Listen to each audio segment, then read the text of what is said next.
Andy. Razor. Just want to start with the Sandro Tonali situation and the ban that's been issued for 10 months. Firstly, what's your reaction to that? Well, it's a difficult one, Razor, because we haven't had official confirmation as a football club yet. So we've heard the news, sort of the speculation statement, but we haven't had anything from the Italian authorities at the moment. So we're sort of in limbo, really, waiting for that official confirmation to come through. So because you're still waiting, is there a chance that if that doesn't arrive before the weekend that he could play at Wolves?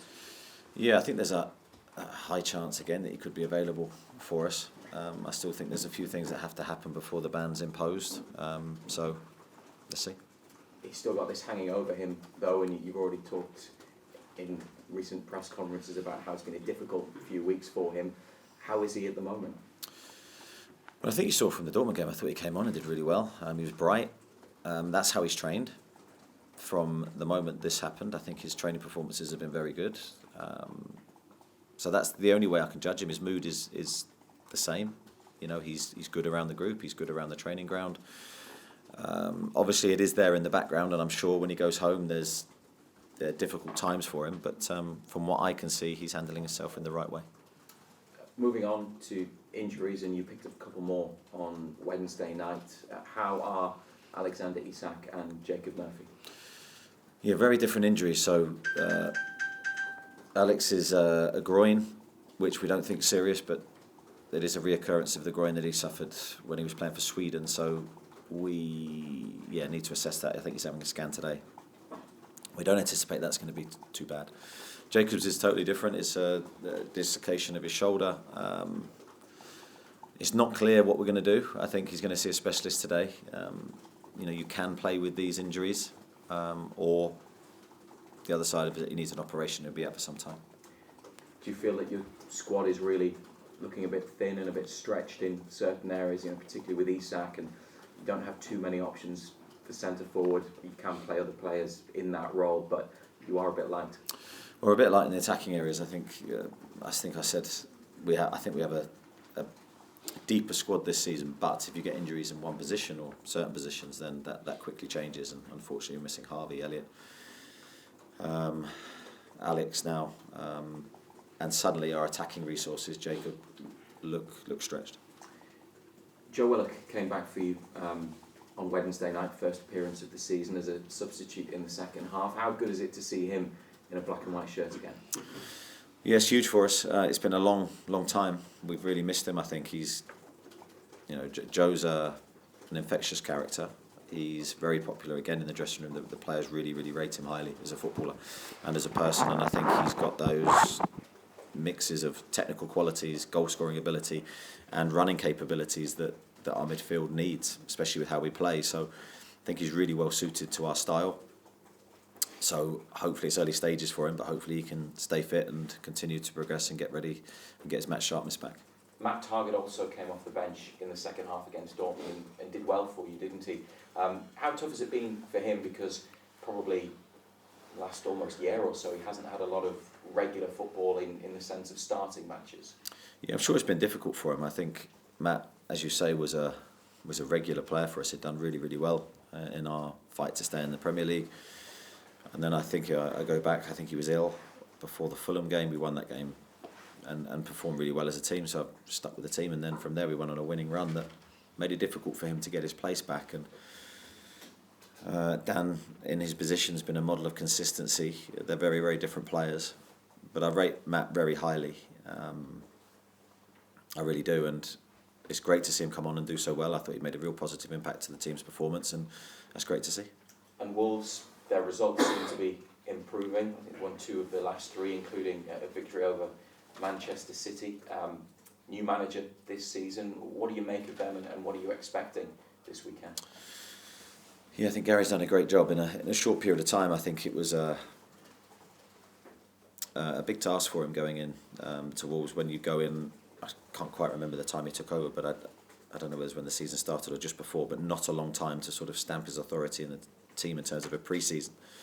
So I think he's done really well when you look at the recent games, the win against Manchester City, as you say, the win against Bournemouth, where I thought his team were excellent.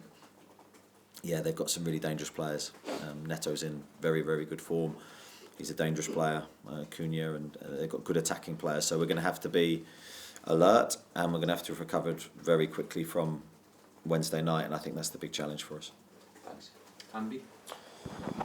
Well, Neddy, Morning. having watched the game back, I presume, from Wednesday night, what sort of things did you pick up having watched it back, personally as a manager, that you can learn, but also the team can learn from that? Well, I think for us, I didn't think it was our worst performance. I thought it was probably middle of the road. There were some really good bits. There were some bits that we were a little bit disappointed with. I think certainly in possession, it wasn't probably our finest night, and I think that contributed to a few difficult situations for us on transitions. So I think that's probably the big thing to take from the game. Second half, we were more secure, and because of that, then we created more chances. And on another day, I think we score, and we don't deserve to lose that game. You talked about Jacob's injury there. Obviously, Newcastle losing a lot through his playing ability, but how much are they losing because he's such a big character around the dressing room and on the training ground as well, if he is out for a length of time? Yeah, if he is out, he's a huge loss, because Jacob is a positive guy, and he's also very versatile. So there's the on the pitch stuff and there's the off the pitch stuff, and I think whenever you lose a big character from the training ground, it's a miss. But let's see what happens. I can't say with any clarity what the next step is. I think we'll know more from today. I hesitate to ask, but what is the rest of the injury list looking like? The likes of Sven Botman, etc. Sven's improving. He's out on the grass. He's not trained with us yet. We're hopeful we can get him back pretty quickly, but we have to be careful with the injury that he's got. Elliot looks like he's going to be out for around 8 weeks with a back problem, which is quite a bizarre injury. I'm struggling to think of any others. Of course, you've got Alex and Jacob that we've talked about. Just on Callum Wilson as well, obviously with Alex being out with the recurrence of this groin issue, it's going to be a period for him of potentially starting too. Do you feel like sometimes there's too much talk about Callum's fitness rather than his goal-scoring prowess? Well, I prefer to only talk about his goal-scoring prowess. I mean, I think he started the season in really good form. He's performing really well, I think, and he'd probably be disappointed looking back at Wednesday because he had a moment and a chance that he would normally take. But yeah, he's looked really good. I think the biggest compliment I can pay him against Crystal Palace was his running ability, having not played for a bit of time, was very, very good. He looked quick, he looked sharp, and he took his goal really well. And with the injuries mounting up, does the team almost pick itself against Wolves, or will there be a few Eddie Howe surprises? I don't think the team ever picks itself, because I think you're always looking at the opposition and you're looking at yourselves and you're trying to pick the right team to win the game. So that's always could lead to changes. But obviously our options are reduced. There's no denying that with the injuries we've got. Just very, very finally, a quirky story kind of developed over the last 24 hours where there was a video emerging of the Dortmund bus getting a parking fine, a parking tickets on Thursday. Is that something you've ever experienced as a manager before or not? I've not seen it, so you're telling me something I don't know. So it got a parking ticket? Yeah, apparently it was At the parked ground? over. Yeah, no, just over at the coast. Yeah. At the coast? Time out. Oh, time out. Well, what's it doing there? It deserves it.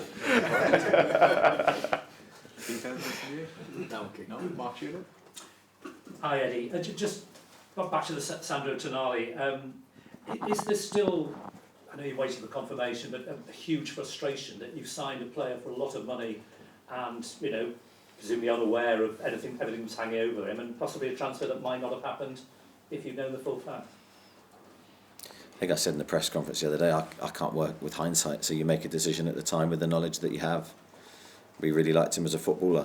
We had no idea that this was even a possibility. So, of course, there's an element of frustration and disappointment. We're not going to have a quality player for a long period of time. But would the club still be sort of wanting to know who knew what and when from the Italian point of view?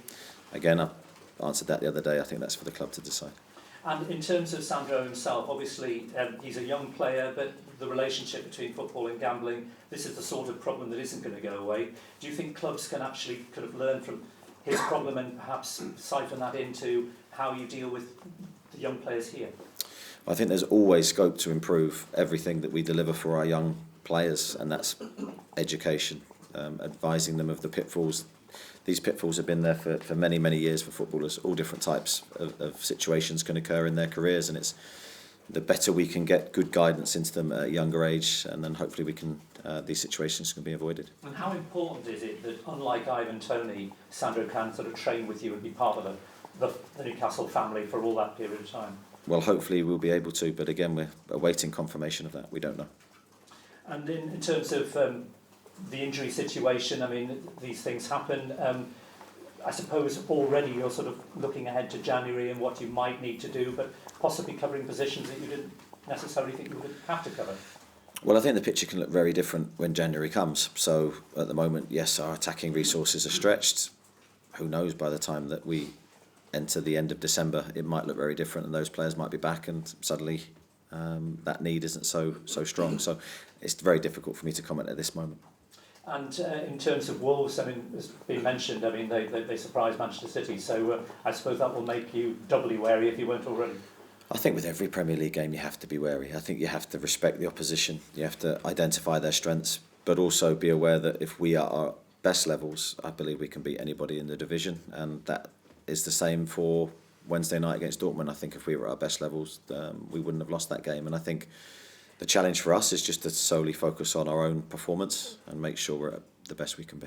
Is it one of the biggest challenges facing a manager like yourself with the whole Tuesday, Wednesday, then the weekend, that sort of when to rotate, when not to rotate, particularly with players like Callum, but who, you know, sometimes perhaps he's taken out the firing line and then he's fit and ready to go for the next one? I think there was going to be that kind of season for us, because to ask the same players to go continually, I think it isn't impossible. I think you've seen teams like Liverpool and European competition historically be very consistent with their team selection, so I'm not saying it's impossible, but we've got players that maybe haven't been used to that, especially with the intensity of the Premier League and European competition, so it's a new thing for us. So I think rotation going into the season was going to be important. Of course, with our current situation, maybe that becomes less of an option for us. Thanks, Mark. Damien? Joe Willock spoke after the game the other night about how during his injury layoff you were in constant touch with him and, you know, seeing where he was and everything. That meant an awful lot to him.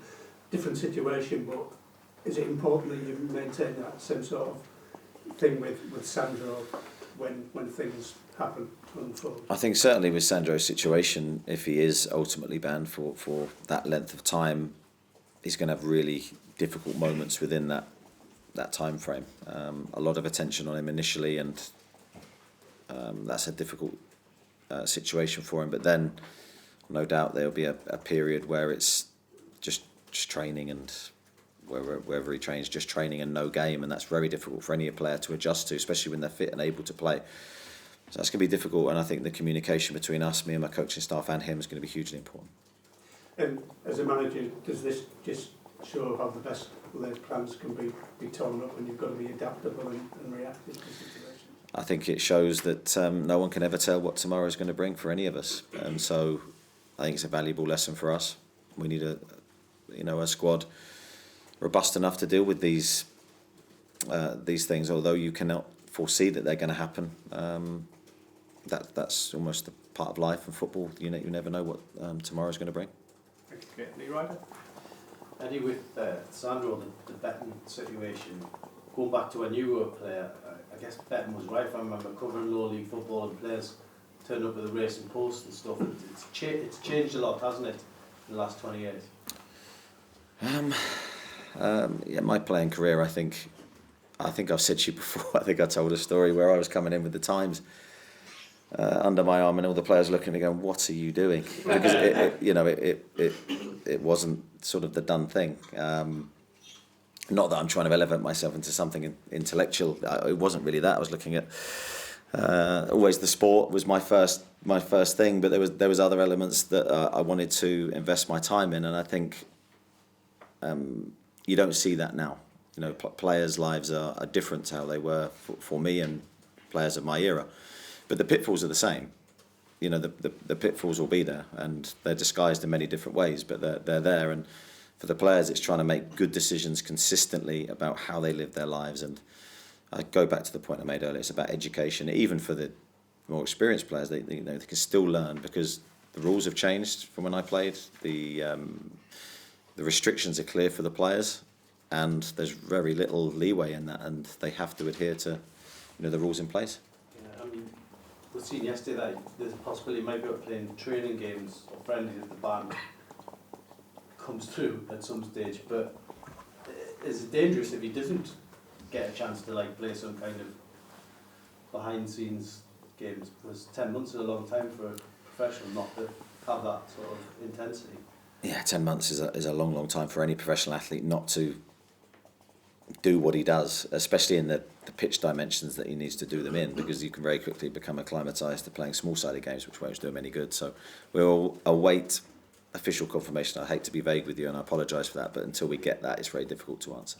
And just finally on Wolves, got a point there last season that getting to the Champions League, that was one of the key parts, picking up big results away from home. I guess you're looking at that again. Yeah, at the time that was very early season, and I think it wasn't lost on me how important that point was. It was an unbelievable goal from Maxi in a game that we had done okay in, but missed a few chances, if I remember rightly. Nearly went 2-0 down, and a VAR decision helped to stay in the game.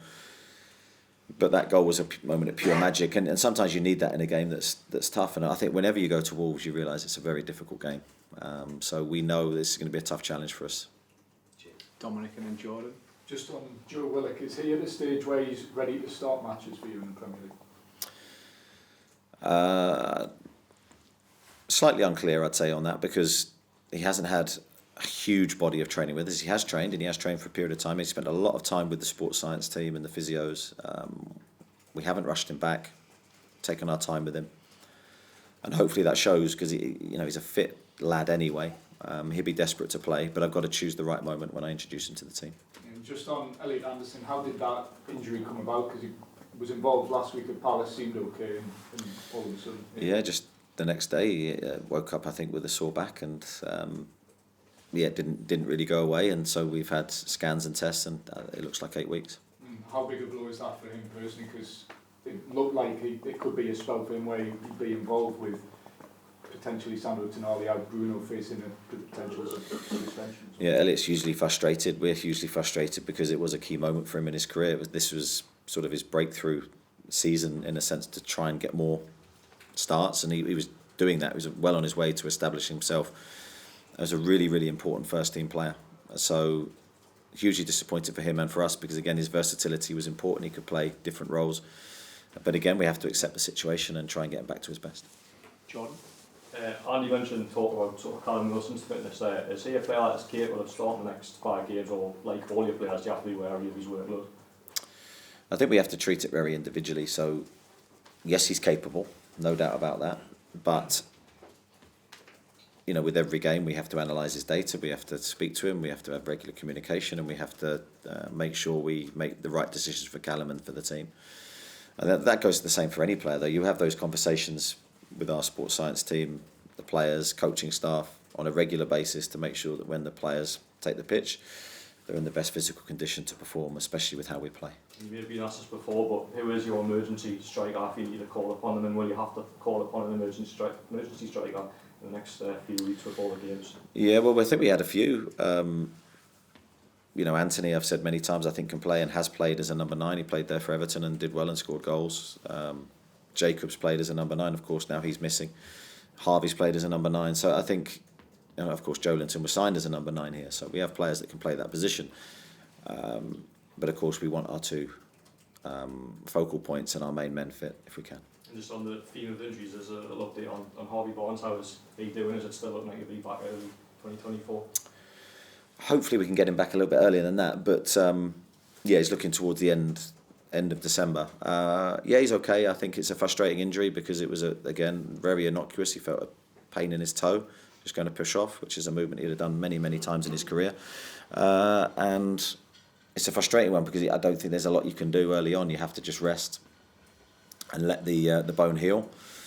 And then once he can start moving that, then he'll hopefully feel quite good. Scott Wilson and then Louise Taylor. Just the Sandro game, Eddie. I mean, how frustrating is it that you're on the eve of a game and you don't really know whether your player's going to be available or not? And to some extent, all the way through this process, it's been a bit like Chinese whispers of kind of what's been going on, what hasn't been going on. It's felt very convoluted, really, the whole process.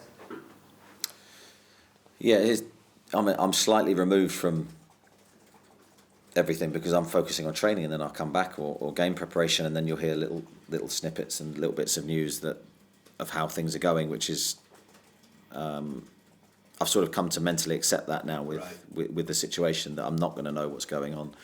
I'm going to probably hear it further down the line, and I'm going to be without Sandro for a long period of time at some point. When that is, we don't quite know. So I think once you mentally accept that, I can handle it and focus on the players that I do have. And the two previous Champions League games, you've gone Tuesday, Sunday. This time it's obviously Wednesday, Saturday. Now, clearly there's a physical element of getting the players back fit, but can you just talk a little bit on why that is so much more challenging? Yeah, I think, the quicker the turnaround, the harder it is emotionally and physically for the players. I think you go from finishing the Dortmund game at one point and then very quickly realise, we're kicking off against Wolves very, very soon, in Wolves. So then there's the travelling aspect. So then there's the training and the game preparation, so that's really condensed. Is there a lot less you can do? Well, of course, with less days, there's less you can do. But that's where we have to be clever with how we get information to the players on how we're going to play, what are the key things we need to do, and then getting that information to them in a way that they can take, because after a game you've got loads of emotions running through your body, loads of thoughts as a player, and really you can only take on new information when your brain's sort of clearer. So the challenge of the condensed games is an obvious one, but it doesn't mean you can't go there and win and perform. There's no restrictions on that. That's only going to come from ourselves, so we have to make sure that we're ready for the challenge. Louise and then Luke. Given that the Italian Federation put out a statement last night, which was in the Italian media confirming the ban, isn't there a communications breakdown somewhere? Because I mean, it was quite detailed. It was all about how he's got to attend 16 meetings in the 8 months, follow the 18-month section of it. So I mean, has there been no sort of phone conversations with the Federation, because it just is bizarre? Louise, the club's still waiting to hear formally from the Federation around details of the ban, and the process, as far as we're concerned, is still ongoing. So until that process is concluded, we can't and won't be issuing comment. But it's sort of reported as fact, and I mean, I've seen the statement. I mean, it just seems bizarre. Well, as it currently stands, Sandro remains available for selection, and will be until we're told otherwise. Will that change today? Could it change today? We don't know that, Simon, for certain. How do you feel about that you might be told at 5 o'clock that he's not available? But as I said, I've made peace with it in a sense that I know we're going to be without him at some stage. When we're told, we react. I think all you can do is condition your brain to sort of work with the facts that you have at that moment. Thanks, Simon. Luke? You can never, as you just said, you don't know what tomorrow will bring, but are you more stretched at this stage of the season than you anticipated in terms of injuries? Because we looked at the squad and it seemed stronger and deeper, but suddenly it doesn't. Yeah, I think this changes very quickly, this game. 1 minute you could think, oh, we're strong. I'm leaving really, really good players out the squad. You feel like you've got options and choices. And a couple of days later, it can be very different. I think that's part of this season for us, with the amount of games that we have. And we're not alone here. The Premier League, I think if you look through the injury list of the Premier League, there's huge numbers of players injured. And that's with some teams not in Europe. So there's positives to take from being in Europe. There's also challenges and potential negatives that we have to deal with. I think that's one of those. It's been one of the fallouts of the Dortmund game, which is the first time I've seen it in a while. There's been a little bit of complaints about the atmosphere at St James's Park, with fans criticising each other, it seemed, about the atmosphere. What did you make of it against Dortmund? It wasn't quite the same level to PSG as you called for before the game.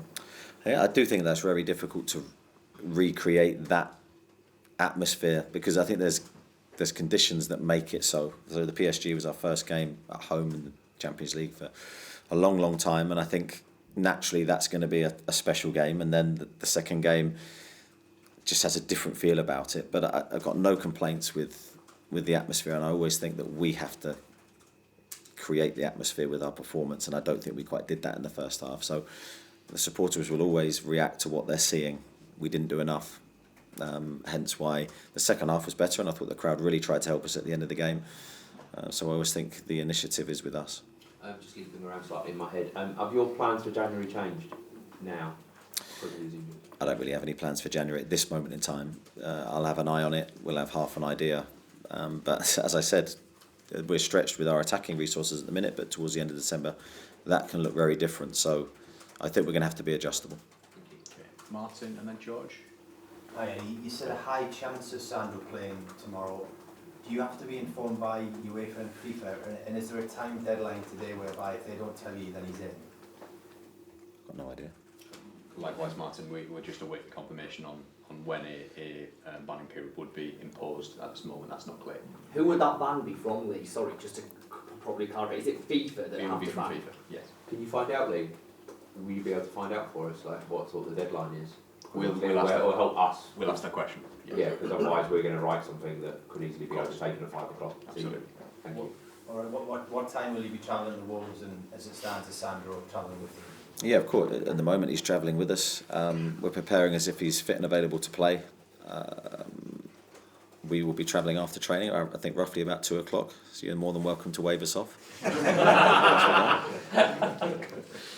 So last one on Sandro. You can't prepare from, well, in the short term and what you can do as a player, but as a person, have you kind of started to assess how you can help him through 10 months in a different country when he can't play? Is that starting to take shape now? Yeah, I think no. I need to probably think about that away from the games that we're preparing for and playing. I think that will take a period where I'll have to sort of see the whole time that he's going to be unable to play, and then sort of work out a plan for him, because I think it'd be very, very difficult for him, because I just get a feeling of monotony where he's not playing, training. That's a difficult thing. I've seen that many times with players. So we need to keep his mind fresh and his body able to execute what he needs to do, as in big pitch stuff. So I think it's going to be a challenge for us to make sure that he comes out of the period hopefully a better player than the player that leaves us now. And did you contact him when the 10-month statement came out yesterday to see how he was, either text or phone call to see that he was okay? No, because I think this has been sort of there for a long time. I don't think this one moment, although it might be released to you, to everybody in the world, I think this is something that he's been working behind the scenes with his team. So I think he would have probably known for a few days what was going to happen. Okay, if you to finish, George, Kieran, then Simon. George. Alrighty. 3 games into the Champions League now. How are you enjoying that process of Premier League, Champions League, Premier League, and bouncing back and getting ready and all that? Yeah, I'm enjoying it actually. I think the games are what we're here for. The better the games, the more high-profile games, the bigger the challenge. And I think that's what sort of hit me after the Dortmund game was, yes, we were disappointed to lose, but we're involved in a really good game, a high-level game, which hopefully will help the team grow. And we're still in there. We still have a chance in what everyone named the group of death. So I think we're okay, we're calm. But very quickly then have to shift straight back to the Premier League. Wolves away in its own right is a really, really difficult game. So if we have any thoughts contrary to that, it's going to be difficult for us. So these are the challenges that we face this year, the immediate shift of focus.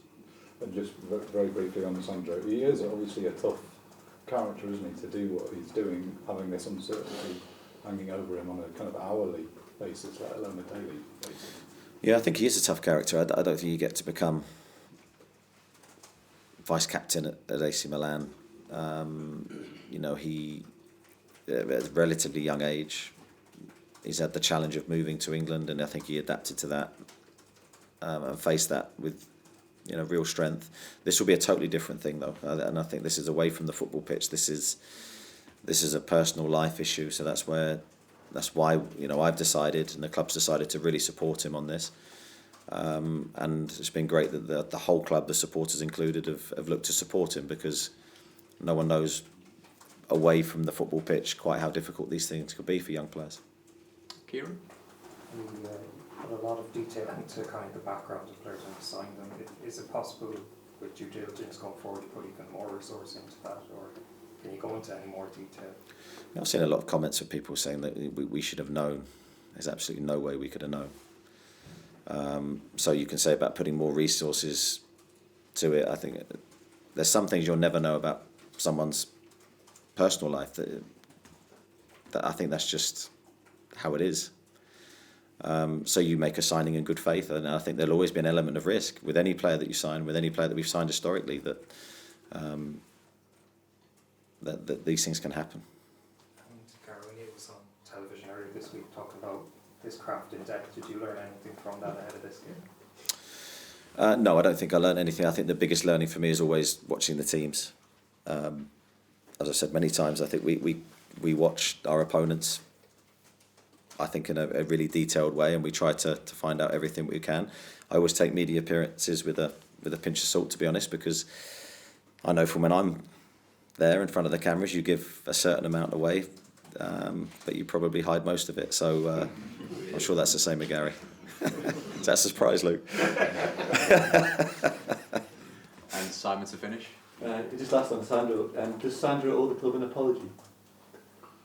I'm not going to say that he owes the club an apology to you here, with all due respect. I think that's conversations between the club, Sandro and myself. I don't think public statements are a good thing at this stage. Yeah. And is he the victim of the problem? I think that's a very difficult one for me to answer. I think the situation that he's found himself in isn't a new problem for football.